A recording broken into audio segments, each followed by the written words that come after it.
நடத்தைகளிலே ஒழுங்கீனம் இருந்தால் உங்களால் சந்தோஷமா இருக்க முடியாது. ஒழுங்கீனம் என் வாழ்க்கையில எங்கெங்க இருக்குது? என் வீட்டில் உள்ள பொருட்களை நான் சரியாய் வைக்கிறேனா? பெண்களே சிந்தித்து பாருங்கள், பிள்ளைகளே சிந்தித்து பாருங்கள். உங்களுடைய ஈவன் ஸ்கூல் பேக்ஸ் கூட ஒழுங்கா அரேஞ்ச் பண்ணப்பட்டிருக்கிறதா? அதை கவனமாய் பாருங்கள். உங்கள் சரீரத்தை நீங்கள் ஒழுங்காய் வைத்துக் கொள்கிறீர்களா? அதை கவனித்து பாருங்கள். ஸ்தோத்திரம். தாறுமாறாய் நகம் வளர்க்கிறது, தாறுமாறாய் முடிகளை வளர்ப்பது, இதெல்லாம் ஒழுங்கீனமாயிருக்கும். இதெல்லாம் தேவனுக்கு பிரியமில்லாத காரியம். தேவனுக்கு பிரியமில்லாது மாத்திரமல்ல, உங்கள் பள்ளி ஒழுங்குக்கும், உங்களுடைய கல்லூரியின் ஒழுங்குக்கும், நீங்கள் வேலை பார்க்கிற இடத்தின் ஒழுங்குக்கும் நீங்கள் உட்படாத போது உங்களுக்கு கவலைகளும் தண்டனைகளும் அதிகமாக இருக்கும். தண்டனை இருக்கும்போது கட்டாயம் கவலை வரும். கவலை இருந்தால் உங்களுடைய சந்தோஷம் கெடுக்கப்படும். ஸ்கூலில் சொல்லுவாங்க, இப்படிதான் உங்களுடைய முடியினுடைய அளவு இருக்கணும், உங்களுடைய முடி அலங்காரம் இப்படிதான் இருக்க வேண்டும் என்று சொல்லுவார்கள். அந்த ஒழுங்குக்கு நீங்கள் மிஞ்சி நடக்கும்போது, ஸ்தோத்திரம், ஸ்கூலுடைய தண்டனைக்கு, பள்ளியுடைய தண்டனைக்கு உட்படுவீர்கள். அப்போ உங்களுக்கு சந்தோஷம் இருக்காது.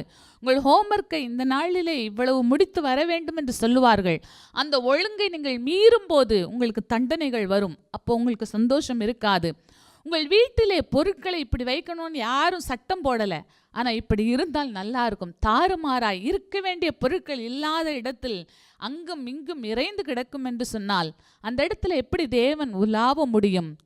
ஸ்தோத்திரம். உங்களுடைய தேவன் உன்னிடத்துல காணப்படுகிற அசுசியை பார்த்து பாளையத்தை விட்டு போகாதபடிக்கு உன் பாளையம் எங்கும் சுத்தமாயிருக்க கடவது என்று தேவன் மோசேக்கு சொல்லியிருக்கிறார். அப்போ பாளையம் சுத்தமாக இருக்க வேண்டும். அதே தேவனை தான் இன்றைக்கு நாம் சேவிக்கிறோம்.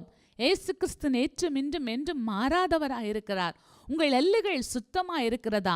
உங்கள் வீடு சுத்தமாக இருக்கிறதா? உங்களுடைய சரீரம் தேவன் தங்கும் ஆலயமாக இருக்கிறது, அது சுத்தமாய் பரிசுத்தமாய் காத்துக்கொள்கிறீர்களா? உங்களுடைய பள்ளியினுடைய ஒழுங்கு, கல்லூரியின் ஒழுங்கு, வேலை பார்க்கிற இடத்தின் ஒழுங்கு, நீங்க பிஸ்னஸ் பண்ற உங்க கடையில் சுத்தம் ஒழுங்கு இருக்கிறதா? இதை நீங்கள் கவனித்துக் கொள்ள வேண்டும்.